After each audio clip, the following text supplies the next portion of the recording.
It was the ability to be able to give anonymously. What is Alcoholics Anonymous? It is everybody stays anonymous. Nobody has a title. There's not even anybody in charge.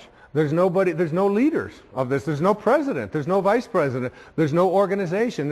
It's just, here's a group of people who just want to help other people whose lives are out of control. So here's a meeting place, and you come, and one day somebody will chair it, and then somebody else another day will chair it. And one of the things I found when I attend one of these meetings is that I feel, you'll see so many people who are downtrodden, who feel as if their life has passed them by, who look like they don't have any teeth, they haven't shaved, they're dirty, they're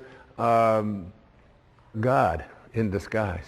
Mother Teresa was asked the question about what she does when she was in Calcutta, and she said, every day, I see Jesus Christ in all of his distressing disguises. All of his distressing disguises. That you can see this source, you can see the Tao, you can see it when, particularly in those who are the most obscure, the most isolated from everyone else. And whenever I go to one of those meetings and I hear people get up and they tell their stories, I feel there's so much presence of the source, of God, of Spirit, of Lao Tzu, of Tao, whatever you want to call it, in one of those meetings than I've ever felt in any church. I've never felt the presence of it more. And I encourage you, any of you watching this right now, go to one of those meetings. You don't have to be an alcoholic. You don't have to. I'm not an alcoholic. I don't call myself an alcoholic. I was never out of control. I drank, but I wasn't out of control. And but I still go to those meetings. I have people in my own family that have struggled with addiction, and I go with them, and I sit there and I listen to those stories, and I get shivers down my back when I think about how beautiful it is to be in the presence of people. All they want to do is help each other. There's a movie called My Name is Bill W. James Woods played, and James Garner is in it. And his life just got totally out of control with addictions, totally out of control. And then he went to he went to one of these meetings, and he began to realize, and he said, we can actually take these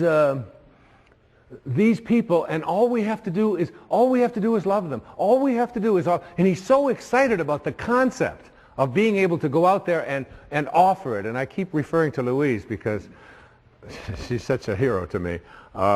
There was a time back in the 80s when our president wasn't even able to say the word AIDS, was he? I mean, he could come on. And here was this lady who, before this thing became the worldwide phenomenon that it is, was having meetings in her own house and bringing these people, these downtrodden people who had been labeled outcasts in society, and offering them a place to learn how to love each other and to care for each other. This was long before there was any celebrity status associated with trying to end this horrible crisis that our country has and our world has had. There was James Wood, so excited about the idea of we can create a place where we're anonymous. Nobody has to know anything about us. We don't have to say our names. We don't have to say anything. We just have to come there and we can help each other. And before that happened, everybody who got out of control with addictions, particularly with alcohol, would die. There was no cure. There was no cure. And where did they find their cure? They found it in being anonymous. They found it in being obscure. They found it in having no organization. They found it in having no elected representative. They found it in having no rules. There are no rules. You just come and we care. If you've been 1 day or 1 hour sober, or even if you're drunk, you come. We care about you. And you are not that alcohol. Who you are is this divine soul.